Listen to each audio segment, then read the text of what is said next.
Assalamualaikum dan selamat sejahtera. Bertemu lagi dengan cikgu dalam mata pelajaran Bahasa Melayu tahun 4. Tajuk kita pada hari ini, Karya Seni Negaraku. Sebelum kita memulakan mata pelajaran pada hari ini, marilah kita lihat standard pembelajaran yang terlibat.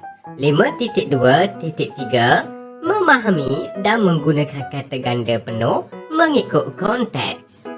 Baiklah murid-murid sekalian, marilah kita lihat maksud kata ganda penuh. Kata ganda penuh ialah proses menggandakan keseluruhan kata dasar.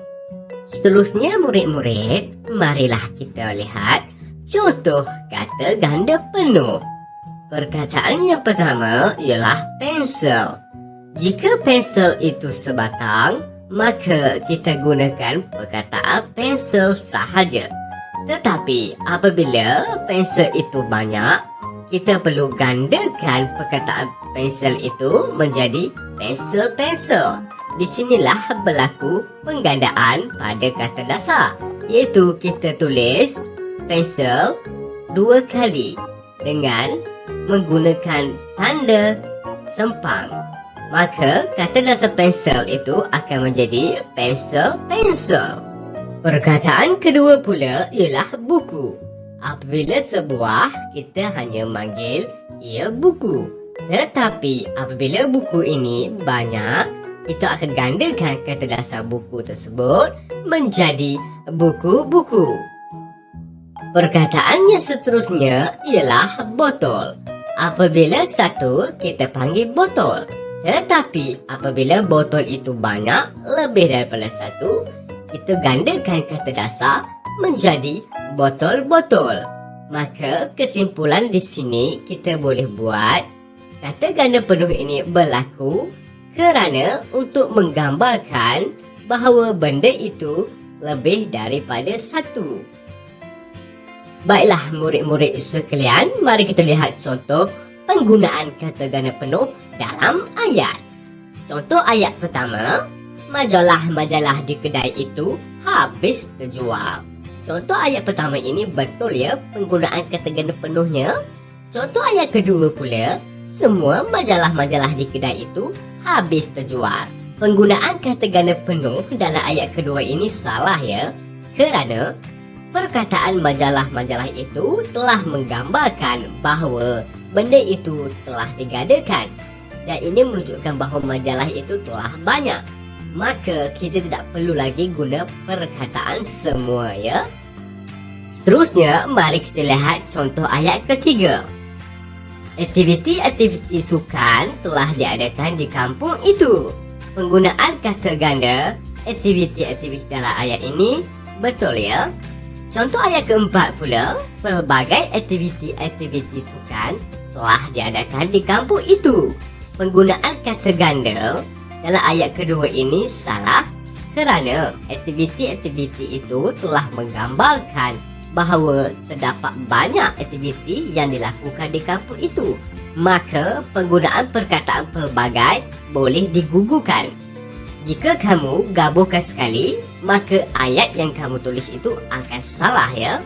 Seterusnya murid-murid sekalian, sebagai latihan pada hari ini, kamu perlu lengkapkan petikan menggunakan kata ganda penuh yang sesuai, salin soalan dan jawapan ke dalam buku tata bahasa.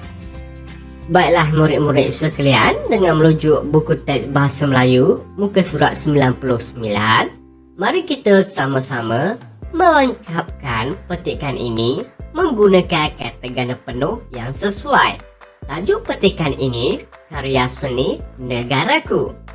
Cikgu Hazim menampal gambar bangunan-bangunan bersejarah pada papan putih. Cikgu Hazim menerangkan cara menghasilkan montaj kepada murid-murid di dalam kelas. Mula-mula, kenal pasti huruf-huruf dan perkataan-perkataan yang diperlukan. Kemudian, guntingkan gambar-gambar itu dengan berhati-hati. Seterusnya, tampalkan huruf-huruf dan gambar-gambar yang telah diguntingkan pada kertas lukisan. Hias montaj dengan kertas-kertas berwarna atau bahan-bahan daripada majalah-majalah dan surat khabar. Akhir sekali, tampalkan montaj-montaj yang telah siap di sudut hasil kerja murid. Baiklah murid-murid sekalian, aktiviti ini kamu perlu salin dalam buku tata bahasa ya. Pastikan tulisan kamu cantik dan kemas. Tajuk Cintai Negaraku, sistem tata bahasa kita pada hari ini, kata ganda separa. Standard pembelajaran yang terlibat pada hari ini ialah 5.2.3 memahami dan menggunakan kata ganda separa mengikut konteks. Baiklah murid-murid sekalian, sebelum kita meneruskan pembelajaran kita pada hari ini, mari kita sama-sama lihat maksud kata ganda separa. Kata ganda separa ialah proses menggandakan sebahagian kata dasar. Untuk pengetahuan murid-murid sekalian, terdapat dua jenis kata ganda separa, iaitu kata ganda separa tunggal. Contoh perkataannya: A. Tetamu, B. Berburung, C. Tetangga, D. Berpohon. Jenis kata ganda yang kedua pula merupakan kata ganda separa berimbuhan awalan. Contoh perkataannya: A. Tersenyum-senyum, B. Sebaik-baik, C. Setinggi-tinggi, D. Bantu-membantu, E. Memanggil-manggil. Baiklah murid-murid sekalian, mari kita sama-sama melihat contoh penggunaan kata ganda separa tunggal dalam ayat. Contoh ayat pertama ini ialah penggunaan kata ganda separa tunggal yang betul ya. Pepohon di kawasan taman itu sungguh rindang. Contoh ayat kedua merupakan contoh kesalahan dalam penggunaan kata ganda separa tunggal. Pepohon-pepohon di kawasan taman itu sungguh rindang. Kenapa salah? Ini kerana jika kita guna kata ganda separa seperti pepohon, ia sudah membawa maksud jamak. Jamak bermaksud banyak yang memurid dan kita tidak boleh gandakan lagi perkataan tersebut. Seterusnya, murid-murid sekalian, mari kita lihat contoh penggunaan kata ganda separa berimbuhan awalan dalam ayat. Contoh ayat pertama merupakan contoh ayat yang betulnya. Kakak memanggil-manggil nama adik. Contoh ayat kedua pula contoh yang salah. Kakak memanggil-manggil nama adik berkali-kali. Kenapa ayat yang kedua salah? Kerana kata ganda separa berimbuhan memanggil-manggil sudah membawa maksud perlakuan berulang-ulang. Oleh itu, perkataan berkali-kali tidak perlu digunakan lagi. Baiklah murid-murid seterusnya, sekarang dengan merujuk buku teks Bahasa Melayu muka surat 100, kamu dikehendaki untuk cari dan bina ayat menggunakan kata ganda separa yang terdapat dalam lirik lagu dengan betul. Salin dalam buku tata bahasa ya. Contoh di sini, cikgu ada bagi contoh satu, kata ganda separa tetamu.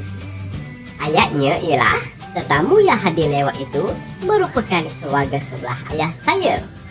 Di sini, untuk memudahkan kamu, jika kita lihat, ada perkataan yang berwarna.